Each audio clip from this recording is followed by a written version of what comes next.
My older brother pounded on my door at 11:47 p.m., his hands smeared with blood, his eyes wild with panic. He didn't speak, just grabbed my arm and pulled me outside. I thought someone had died. Then he pointed at Maddie's window. That's when I saw it. A tall shadow moved past the curtain. My heart stopped. I had just tucked my daughter in bed 20 minutes ago. She was supposed to be alone in that room. But whoever was up there, they were watching us, and they had been for a long, long time. I used to believe that quiet nights were a blessing, that silence meant peace, that the absence of chaos was a sign things were finally okay. That night, I believed it too, until everything shattered. It was a Thursday. Maddie had spent the afternoon drawing pictures of cats in crowns and castles made of clouds. After dinner, she curled up next to me on the couch with her stuffed bunny, her tiny head resting against my arm. She fell asleep during the third cartoon. I carried her upstairs, brushed a strand of hair from her forehead, and whispered good night. She was 7, full of questions and imagination, sweet and cautious, just like I had been as a girl, just like I stopped being when the world started falling apart. We'd rebuilt slowly, the two of us, after the divorce, after the silence from my parents, after the years of pretending things didn't hurt as much as they did. By 10, the house was quiet. The lights were off except for the soft glow in the hallway. I poured a glass of wine, kicked my feet up and sank into the couch. News murmured low from the TV, but my eyes felt heavy. I was nodding off when I heard it. A knock, loud, fast, urgent. I jolted upright, wine sloshing onto my shirt. I froze for a second, hoping it was my imagination. Then another knock, harder, faster. My stomach twisted. I glanced at my phone. 11:47 p.m. No one knocks at nearly midnight unless it's bad news. I stood up slowly, heart pounding, and crept toward the door. Through the peephole, I saw a face that didn't make sense. Gavin, my older brother, dishevelled, pale, his knuckles smeared with blood, his hoodie stained with dirt, eyes wide like he'd seen something from hell. I threw open the door. "Gavin, what the hell? Are you hurt?" He didn't answer, just pushed past me and slammed the door shut behind him. "Where's Maddie?" he demanded, voice hoarse. "She's asleep, upstairs. What's going on?" His eyes scanned the hallway, the ceiling, like he expected someone to drop from above. He grabbed my arm. "We have to go, now!" I yanked away. "You're scaring me. Gavin, you're bleeding. What's happening?" He grabbed both my shoulders, locked eyes with me. "There's no time, Law. Please, get Maddie. We leave now. No phone, no purse, just her." I stared at him, trying to process. This wasn't like him. Gavin was the calm one, the one who stepped in when Dad left, when Mom gave up. He never panicked. "Gavin, don't argue," he snapped. "I swear to God, if you love her, you'll trust me." I'd never seen fear like that on his face. That's when it hit me. Something terrible had already happened. Without another word, I bolted up the stairs, heart hammering. Maddie was curled up under her unicorn blanket, Bunny tucked under one arm. I whispered her name, picked her up gently. She stirred but didn't wake. I didn't take her backpack. I didn't grab my wallet. I left my phone on the nightstand. Gavin was waiting by the door, keys in hand, glancing through the blinds. When he saw me with Maddie in my arms, he opened the door just a crack. That's when he pointed. "Look," he whispered. I turned. Upstairs, Maddie's bedroom window. The curtain moved, and behind it a shadow, tall, still, watching us. I didn't breathe. I didn't blink. The figure behind the curtain stood completely still, tall, thin, unmoving. He wasn't fumbling. He wasn't running. He was watching us. I tightened my grip on Maddie instinctively, feeling her weight press into my chest. She let out a soft sigh in her sleep, unaware of the dread curling inside me. My skin went cold. "That's what I saw when I pulled up," Gavin whispered. "I saw it move. I thought I imagined it. Until now." I wanted to run back inside. I wanted to scream, call the police, grab my phone, grab a kitchen knife, do something, anything. But Gavin's hand shot out and grabbed my wrist. "No," he said sharply. "Just her, nothing else. We don't go back in." "But my phone, my keys, my laptop—" "I don't care. We leave now." My voice cracked. "You think someone's in her room?" "I know someone's in her room," he said, eyes still on the window. "And he's not afraid to be seen anymore." The way he said "he" sent a chill through me. This wasn't some misunderstanding. Gavin wasn't being dramatic. He was protecting us from something, someone that he believed was dangerous. "Lauren, listen to me," he said low, urgent. "Whoever that is, they've been in there, maybe more than once, maybe for longer than you think."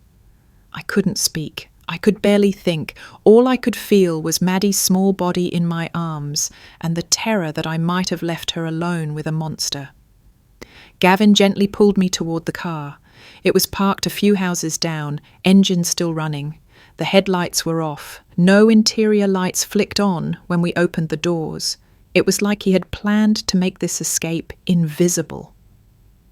I slid into the back seat, cradling Maddie against my chest. She stirred slightly, but didn't wake. Gavin got into the driver's seat, threw the car into gear, and pulled away from the curb without a word. No headlights, no questions, just motion. We drove down the darkened street like ghosts. My heart beat against my ribs with every passing house. My lips trembled, my mind raced. "What are we doing?" I finally whispered. "Getting safe." "Safe from who?" Gavin didn't answer. I looked down at Maddie. She looked peaceful, her cheek pressed to my collarbone. But now all I could see were shadows, hands reaching from closets, eyes behind curtains. I kissed her head, silently promising her I wouldn't let anything touch her. As we turned the corner at the end of our block, I looked back. I don't know why. Some part of me needed to see the house one last time, to reassure myself that this wasn't just panic, that Gavin hadn't overreacted. But what I saw made my stomach flip.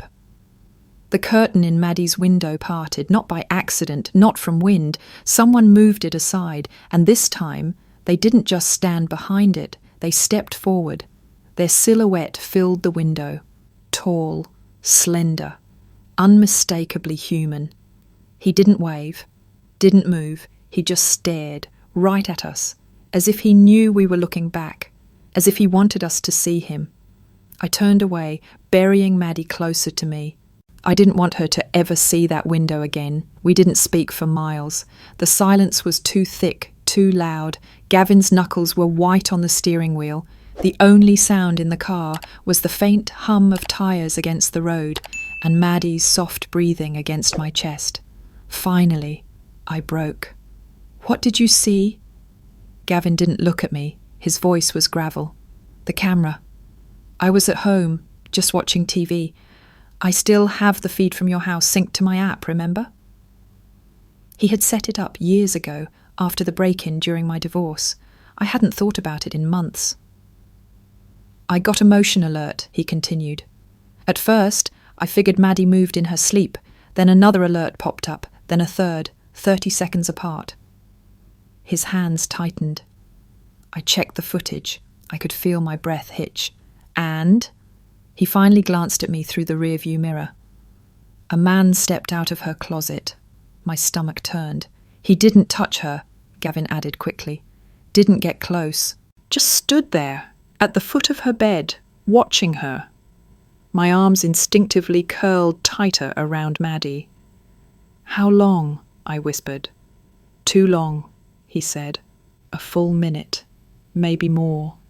Then he walked backward, back into the closet, and closed the door. I closed my eyes. My entire body trembled. "Why didn't you call me?" "I did," he snapped. "Twice, straight to voicemail." I remembered, too late, that I'd silenced my phone hours earlier. "I wasn't going to wait," Gavin said. "I didn't know how long he'd stay. I didn't want to scare him off. If I called the cops and he saw flashing lights, he'd run. Disappear." I nodded slowly, swallowing bile. "So you just came?" I ran every red light between my place and yours. His voice dropped. I wasn't going to let him hurt her. I stared at him.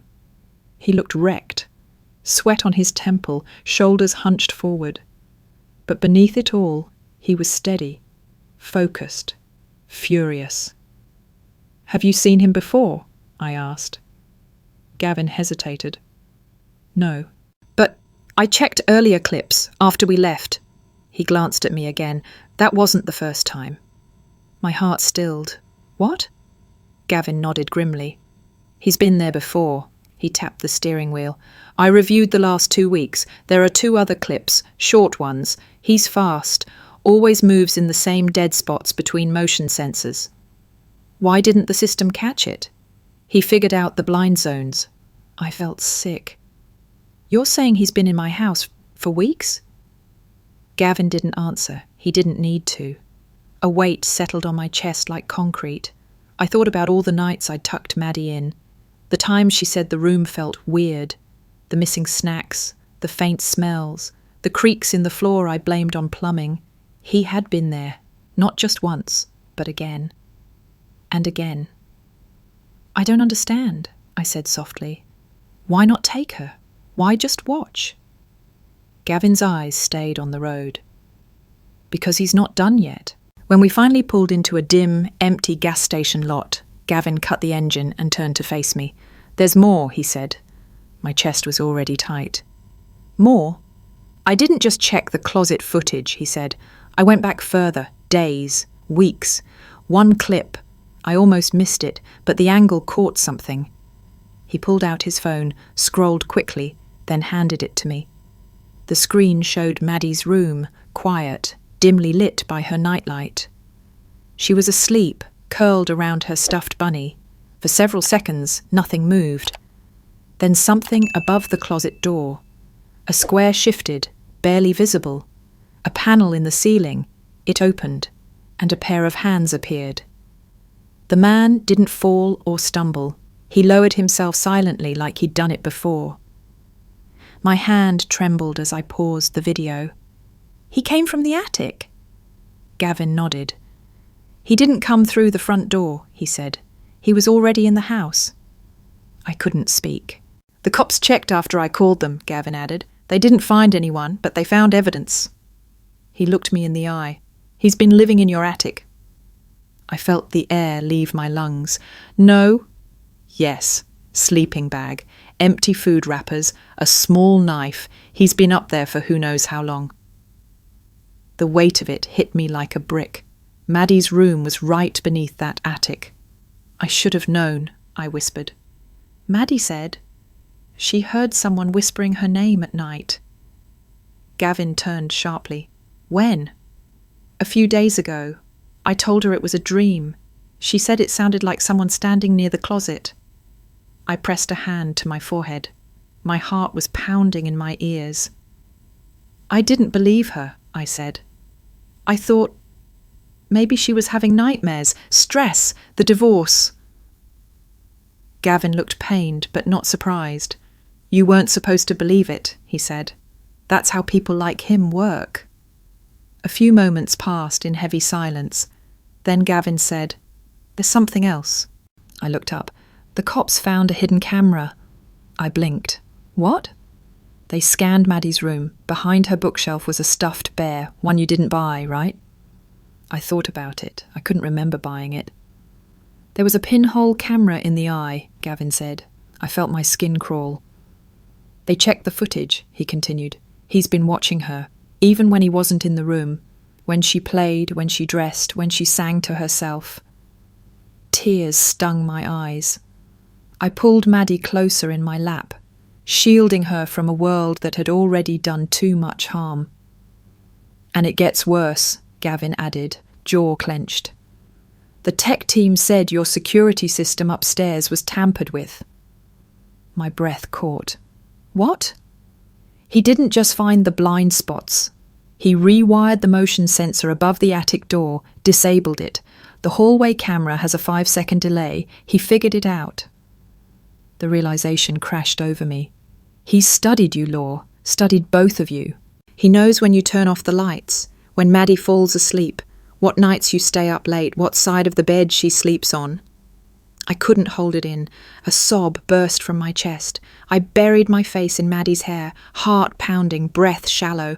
He's not some random drifter, Gavin said. He's not a burglar. He's a planner, a watcher. I looked up at him, eyes burning. Then what does he want? Gavin didn't answer right away. Then he said quietly, "You." Detective Grant was waiting for us when we arrived at the precinct. He was tall, with tired eyes and a calm that made you want to believe everything would be okay. But after what Gavin had shown me, I knew calm was just a mask. He brought us into a small interview room and closed the door behind him. Gavin got straight to the point. "Did your team pull outdoor footage from the last month?" he asked. Grant nodded. "We've been sorting through it, found some anomalies." I felt a pit grow in my stomach. "Anomalies?" He pulled out a tablet, tapped a few times, then turned it toward me. The footage showed our backyard. It was late afternoon. Maddie was playing with sidewalk chalk on the patio, drawing suns and stars, and something that might have been a dragon. I remembered that day. It was warm. We'd made popsicles. But what I didn't remember was anyone filming it. I leaned forward. "Where's this camera placed?" Grant pointed. "That's from the far right corner of your back fence." I blinked. "But there's no camera there." "There was," he said. "Hidden inside a fake sprinkler head, one with a wireless feed. Whoever planted it knew what they were doing." Gavin swore under his breath. "I thought the cameras you installed were enough," I said weakly. "They should have been," Grant said, but he installed his own. I looked down at Maddie in my lap, then back at the screen. "He's been watching us outside," I whispered, "even when we thought we were safe." Gavin leaned forward. "That's not the worst part." I turned toward him. "I found more footage," he said. "Earlier this week, late evening, he was on your back patio, sitting on the edge." "What?" I gasped. "He wasn't hiding. He was just sitting, watching Maddie play. You were inside, doing dishes. She didn't even know he was there." My mind reeled. "How is that possible?" "Because he's careful," Gavin said. "Because you were used to being alone." The realization clawed through my brain. He hadn't just studied us. He'd moved among us. I pulled out my old phone from my bag, the one I hadn't used in months. I powered it on, fingers trembling. It was sluggish, but it loaded. I scrolled through old photos, looking for something, anything. And there it was. A picture of Maddie blowing bubbles in the backyard. She was wearing her purple dinosaur shirt, the one she outgrew last summer. But it wasn't taken by me. I was in the picture, through the sliding glass door, standing with a dish towel in hand. I hadn't set a timer. I hadn't propped the phone up. I didn't take it. "Grant," I said, handing him the phone, "I didn't take this." He studied it. Then someone else did. Gavin looked over my shoulder. "He had your phone? When?" "No," I said.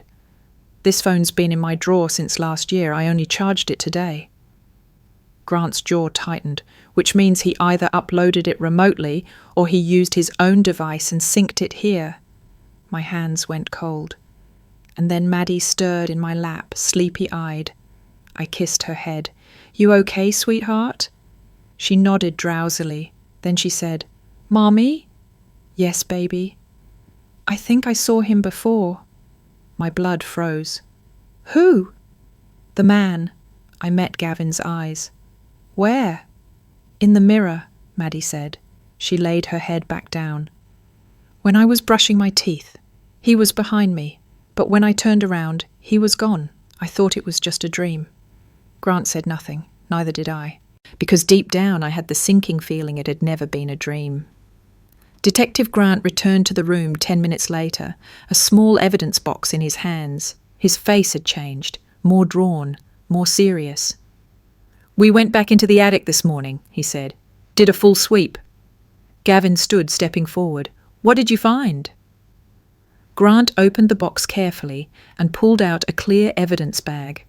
Inside it was a crumpled, hand-drawn map. 3 marked locations, he said.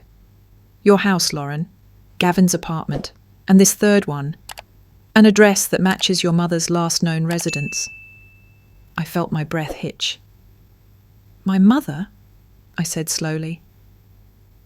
She used to live here before disappearing from state records 6 years ago, Grant said. We checked, no forwarding address, but her old apartment was listed. Gavin and I exchanged a glance. Neither of us had heard from her in years. After she left, I tried to reach out a few times. She never responded. Grant reached back into the box and pulled out a second bag. This one was fuller, tightly sealed.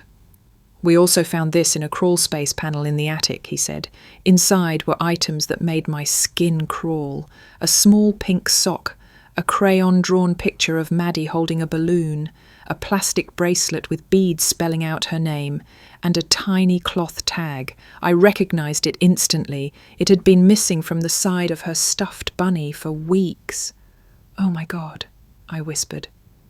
He's been collecting her, Grant said quietly, bit by bit. My stomach turned. Then he pulled out the last item, a small, black, leather-bound notebook, worn edges, pages curled slightly. Grant flipped it open to a marked section and began to read.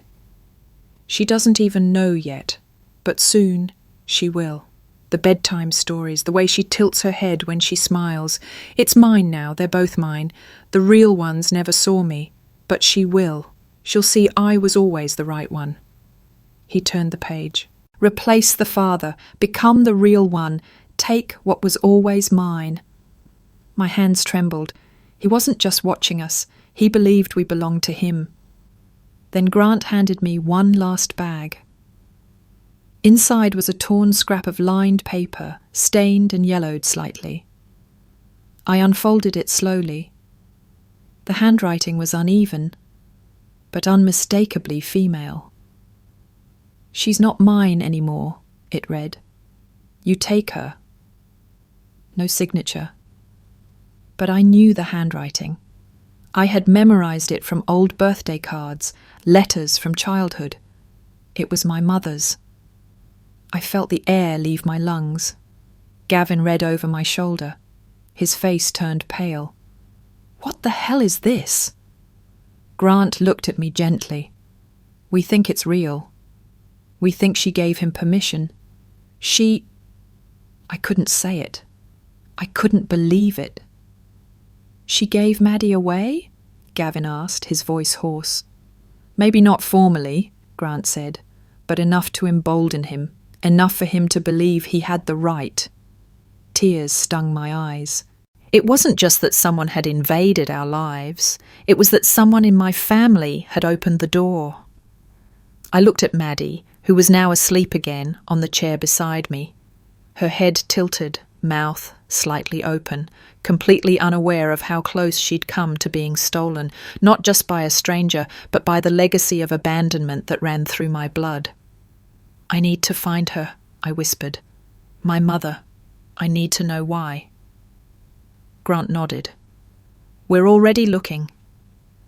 But deep down, I knew something darker. This had never just been about Maddie. It had always been about me.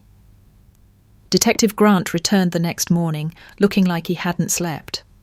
He placed a folder on the kitchen table of the safe house where Gavin, Maddie and I had spent the night. There's something you both need to see, he said, flipping the folder open. Inside was a document, old, yellowed with medical stamps on the top. A patient record. Name, Lillian Park. My mother. I felt my breath catch. She was a patient at Willow Creek Recovery Centre, Grant said, tapping the form, in and out for nearly 2 decades. I looked up at him. Why are you showing me this now? Because 6 years ago, he said slowly, she was there, at the same time as a man named Ethan Reddick. The name hit like ice. You're saying she knew him? Grant nodded. Records show they attended the same group therapy sessions, same wing. They overlapped for almost 7 months. I leaned back in the chair, the weight of it pressing down on me. My mother. The woman who walked out of my life when I was 15, who left without a note, who never came back. She'd been in a facility, and she'd met him there. Gavin stood behind me, arms crossed, jaw locked. Do you think she helped him? Grant didn't speak. Instead, he handed me another piece of paper. It was a photocopy of a letter, short, 1 paragraph, no greeting, no name, just messy, half-shaky handwriting. You need a daughter, it said. She needs a father. I stared at it, heart pounding. This was found in Ethan's storage locker, Grant said, tucked inside a book of children's poems. We believe your mother wrote it. My hands shook as I set it down. Why? Grant sat slowly across from me. We think she was trying to make something right in her mind. She abandoned you. She believed you'd grown up broken, maybe even blamed herself for your divorce, for the way your life unfolded. My throat tightened. She met Ethan in a place where people go to reinvent themselves, he continued. He was angry, directionless, had just lost custody of a child he claimed was stolen from him by the courts. And she thought we were a match, I said bitterly, broken pieces that fit. Grant's voice dropped. She didn't just give him the idea, she gave him a purpose. I stood abruptly, pacing the small kitchen. Maddie was in the other room, watching cartoons, blissfully unaware. Gavin remained silent. My whole life she made me feel like I wasn't enough, I said, fists clenched. And now this? She gives me away like a dog? Gavin stepped forward. She was sick, Law, you knew that. Sick doesn't mean evil, I shot back. But this is betrayal. My chest heaved. I wanted to scream. I wanted to cry. But all I could do was stand there, shaking, feeling the old wounds tear open again. She told him I needed a father, I said. And he took that literally. Grant nodded solemnly. We believe this wasn't just about Maddie. It was about building something Ethan felt entitled to. A second chance. A stolen family. My voice cracked. And I was supposed to be the mother in that fantasy? Yes. And Maddie the child. Exactly. I sank into the chair again, my legs unable to hold me. This wasn't just about invasion, or obsession, or even delusion. It was about inheritance. My mother had given away her child once, and she'd done it again. Only this time, she didn't walk out the door. She handed the key to someone else. The weight of it broke me. I sat at the kitchen table, unmoving, as Grant and Gavin spoke in low voices around me. I couldn't hear them anymore, not really. All I could hear was the echo of that sentence. You need a daughter. She needs a father. She gave me away. Not in a court, not in a social services file. No, this was worse. This was personal, deliberate, like I was some broken thing she'd never managed to fix. A wound she could pass on to someone else. I wasn't a person in her eyes. I was a burden, a project, a mistake, and now, a gift. I wiped my face, not realizing I'd been crying. I was just a transaction, I said hoarsely, a second chance for a stranger. Grant approached the table and sat across from me, his eyes steady. We found something else. I didn't look at him. It's a video, he said, from a hard drive inside Ethan's locker. You should see it. I shook my head slowly. No, I can't. You need to, he said gently. He placed a tablet in front of me and hit play. The screen flickered, then stabilized. The footage was grainy but clear enough. My mother's face appeared, older, thinner, but unmistakable. She looked directly into the camera. Ethan, she said softly, if you're watching this, then you're still following through. Good. My stomach turned. I want you to remember what I said, she continued. She needs care, patience. You can't force her to see it. You have to be gentle, like a real father would. I pushed the tablet away, bile rising in my throat. Gavin picked it up and turned it off, his jaw clenched so tight I thought it might crack. She didn't just set this in motion, he said quietly. She coached him. I couldn't speak, because there were no words for that kind of betrayal. Grant sat back, giving me space. A minute passed, maybe more. Then he reached into the folder again.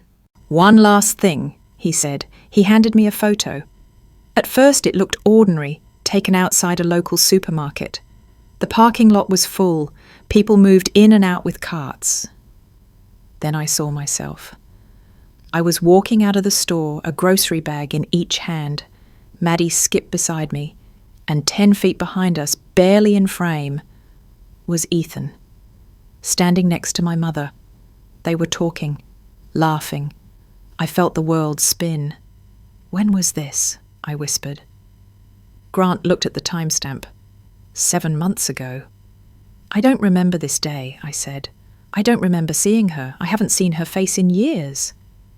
"She kept her distance," Grant said. "We think she wanted you to feel like nothing was wrong. She let Ethan observe, get comfortable. She wanted it to feel natural when he finally approached." I stared at the photo. She'd been there. She'd watched us leave, watched Maddie, and let Ethan follow us home. I stood suddenly, the chair scraping back. "I'm done being blindsided." Gavin stepped forward. "Lauren, no!" I snapped. "We've been reacting, waiting, watching footage like it's a movie." My voice shook. "He's not a ghost, he's a man, and my mother gave him a script." Grant didn't argue, because he knew I was right. I looked back at Maddie through the open doorway. She was sitting cross-legged on the floor, playing with crayons, completely unaware that her life had been handed off like a spare coat. "She doesn't know any of this," I whispered. "Then keep it that way," Grant said. "We'll handle the rest." But as I stared at my daughter, I realized something with perfect, painful clarity. If I didn't take control now, I might lose her for good. The next page of Ethan's notebook changed everything. Grant had read it quietly at first, alone in the corner of the safe house kitchen. When he handed it to me, his expression was unreadable. No anger, no pity, just grim understanding. I took it with trembling fingers and read the words slowly, each one sinking deeper than the last. "She doesn't even know she needs me, but I'll fix that. The mother is hurt, even if she doesn't see it yet. I can heal them both. When I watch them laugh, I see what could be.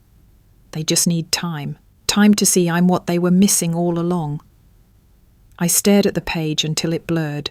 Gavin read over my shoulder, then pulled away with a muttered curse. "He's not just watching you," he said. "He's building a version of your life in his head." "A replacement," I said softly, "for what he lost. Or never had," Grant added from the counter. I shook my head. "No, he doesn't just want Maddie." Gavin looked at me. "He wants me too." It wasn't just obsession. It was delusion. Ethan believed we were his, that he was entitled to us, that I was meant to be the mother, the partner, that he could step in and fill the voids left by everyone who walked away from me, including my own family. I felt bile rise in my throat.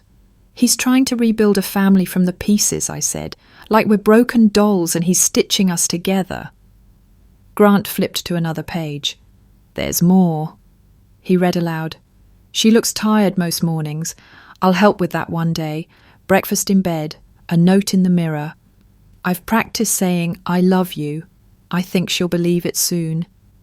My skin crawled.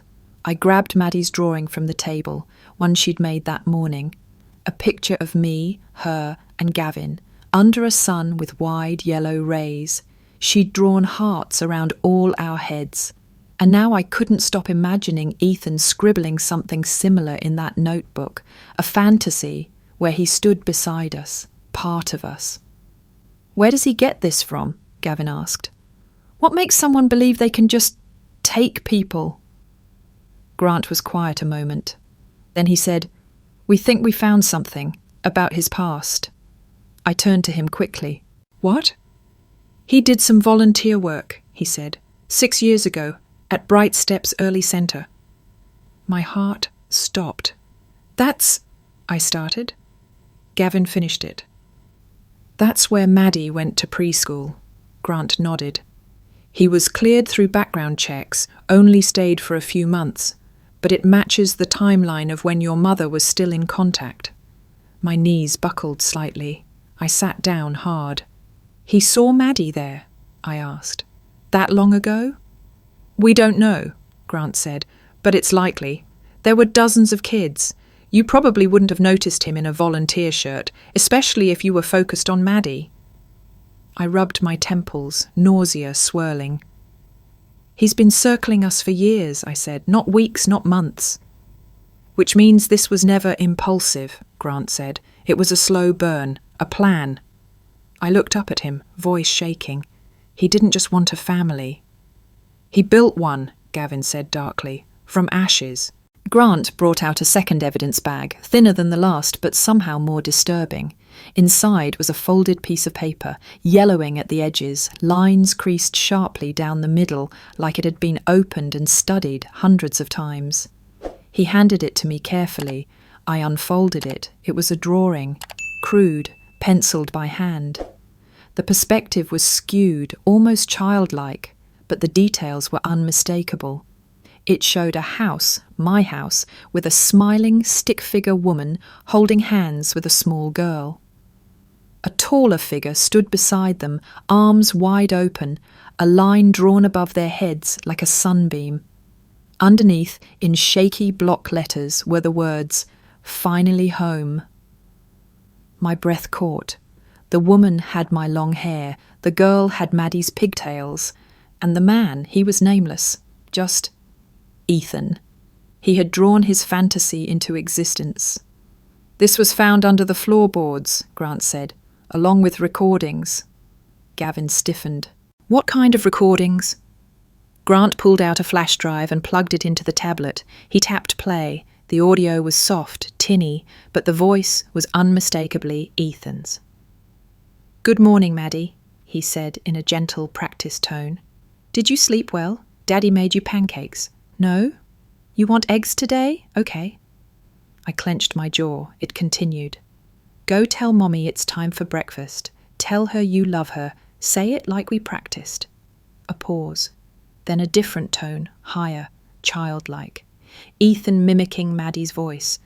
"I love you, Mommy." I shoved the tablet away. Grant paused the file. "There are more," he said, his voice neutral.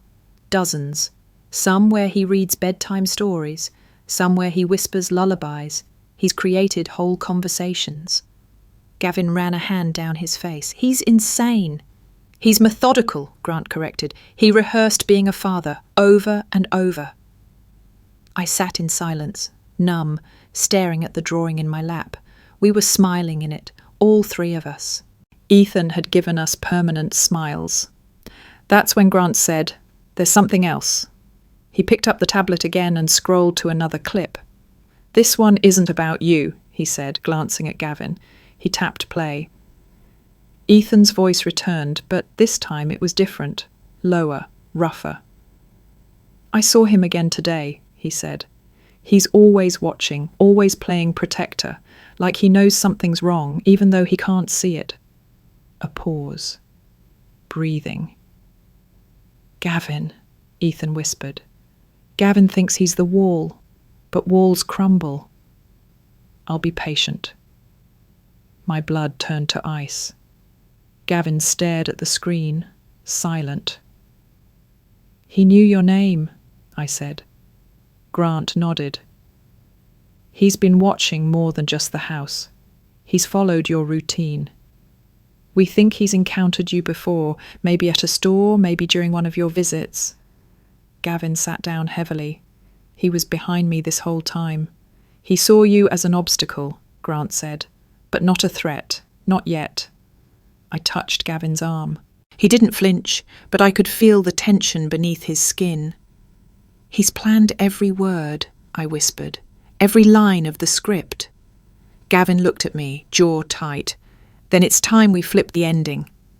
It happened on the fourth night in the safe house. We thought we had put enough distance between us and him. The house was remote, surrounded by trees, under 24-hour watch. There were motion sensors, police patrols, and cameras. But none of that mattered, because Ethan didn't need to break in like a thief. He came and went like a ghost. I was asleep when Maddie woke me. She tapped my shoulder gently, her voice no louder than a whisper. "Mommy, he's here." I sat up instantly, heart already pounding. "What do you mean, baby?" She looked at me with wide, calm eyes, too calm. I heard him walking, outside the door. He stepped softly, like he didn't want to wake you. I reached for my phone, already dialing Grant. Gavin burst into the room seconds later, alerted by my shout. By the time the officers swept the house, Ethan was gone. But he had been there. Clear footprints, wet and bare, led from the back entrance through the hallway to the edge of Maddie's room. Then back out again. No signs of forced entry, no camera alerts. No one saw him come or go. He had found a blind spot again. "He was in the house," I said, holding Maddie tight. He was feet away from her. Grant's team found something else an hour later. In the kitchen, inside the second drawer where I kept sticky notes and pens, was a folded slip of paper. The ink was smudged, but the message was clear. "She already calls me in her dreams." I felt my knees weaken. He hadn't just come to watch. He came to send a message. To me, to her, to all of us. Grant stood in the corner of the room, jaw clenched, fists tight. "We're not safe here," he said. "Not anymore." I didn't need him to tell me that. I already knew. Gavin stared at the note, then looked up at me. "He thinks he's part of this." "He doesn't think," I said. "He believes." There's a difference. He believed he had a right to Maddie, that I belonged to him, that everything we had built from the ashes of my past was just waiting for him to step in. He believed this life should have been his. Grant ordered a full relocation within hours. Maddie and I were moved to an undisclosed location, Gavin to another. Separate but safe until further notice. But I couldn't stop shaking, because I had looked into my daughter's eyes that night, and I hadn't seen fear. I'd seen recognition. The relocation brought silence, but not peace.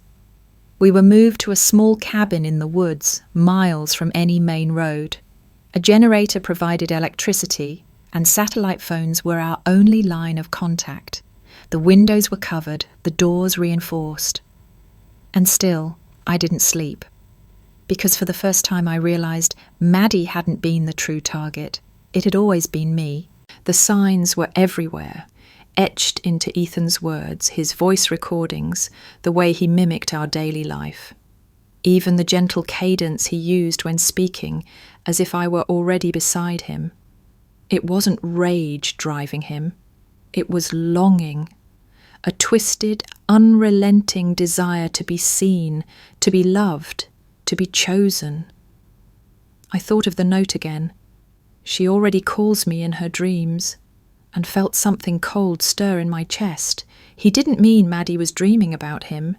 He meant he was part of the dream he built, and he believed I would follow.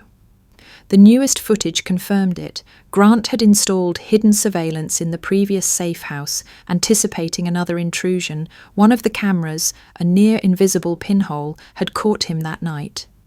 Ethan moved with a calm that made my skin crawl, barefoot, slow, careful.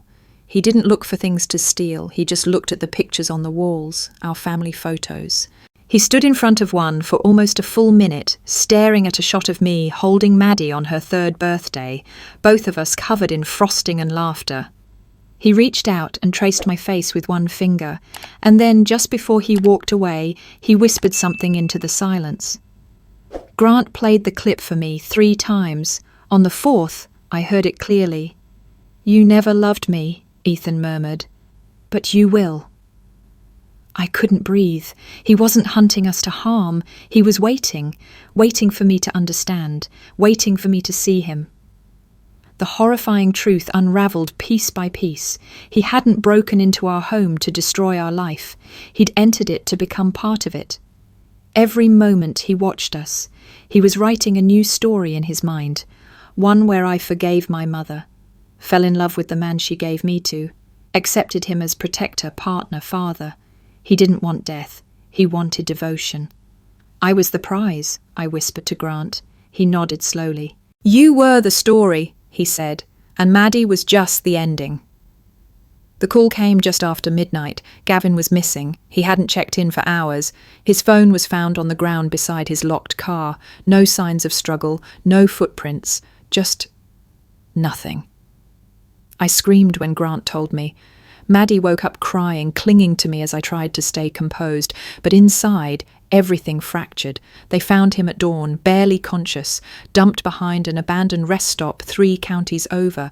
His shirt was shredded, dried blood on his face, bruises along his jaw and ribs.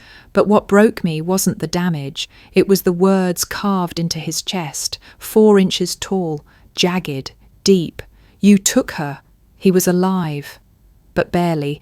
Doctors sedated him, worried about internal bleeding. He couldn't speak, not yet. But I stayed beside him, gripping his hand like a lifeline. Grant arrived a few hours later with a flash drive in his hand. "He sent us a message, he said. I didn't want to hear it, but I had to. He plugged it into the hospital laptop and hit play. Ethan's voice came through, soft and deliberate. "She was never yours to protect, Gavin. You played hero, you played big brother, but I was there first. I saw her when you weren't watching. I heard her voice before you did, and she knew me, before she knew you were lying." Static crackled. "She's mine, and you can't keep what was never meant for you." I turned away from the screen, bile rising. Gavin had nearly died protecting me, and Ethan had made it personal. Grant handed me another folder. "Forensics came back on the hair we found in the attic insulation," he said. I opened the report and froze. "You're joking," I whispered. Grant shook his head. "There's a partial DNA match," he said. "Close, too close." My hands trembled. "How close?" "Parent-child," he said, "but not with you." My throat went dry. "The father?" Grant nodded. "Your father." I stepped back, heart pounding. "That's not possible." The words echoed in my mind long after Grant left the hospital. "Ethan is your half-brother." I couldn't breathe, couldn't think, couldn't stop replaying every moment of the past few months through that horrific new lens. He wasn't just a stalker. He wasn't just obsessed. He was family. I called my aunt, my mother's only living sister. She hesitated at first, but finally spoke. "Yes," she said. "It's true." I gripped the phone tighter. "You knew?" "I thought it was buried," she whispered. "Your mother got pregnant at 16. Your father's family forced her to give the baby up. Adoption through a private agency. No names, no paper trail." Tears burned down my face. "He never told me," I said. "My father, he never said a word." "Because he pretended it didn't happen," she said bitterly. "He was ashamed. He told your mother she was damaged, that the boy wasn't his problem, so she stopped talking about him." My legs gave out. I sank onto the cold tile of the hospital hallway floor. Ethan was the secret child, the shadow shoved into silence, the wound my parents covered up and left to fester. No wonder my mother saw me as disposable. I wasn't her first. I was the reminder. And now Ethan had returned. Not just as a stranger desperate for connection, but as the forgotten child coming to take back the life he believed was stolen from him. The scribbled drawings, the makeshift family roles, the notebook entries about filling the spaces. He hadn't just invented a story, he had been born into it and then rejected. Grant confirmed the rest later that evening. Birth records sealed, no official links. But the DNA didn't lie. My father had another child, a son he erased, a son my mother remembered just long enough to try and place back into the life she believed he deserved. My life. And Maddie? She was just the bonus, the grandchild Ethan believed belonged to him too.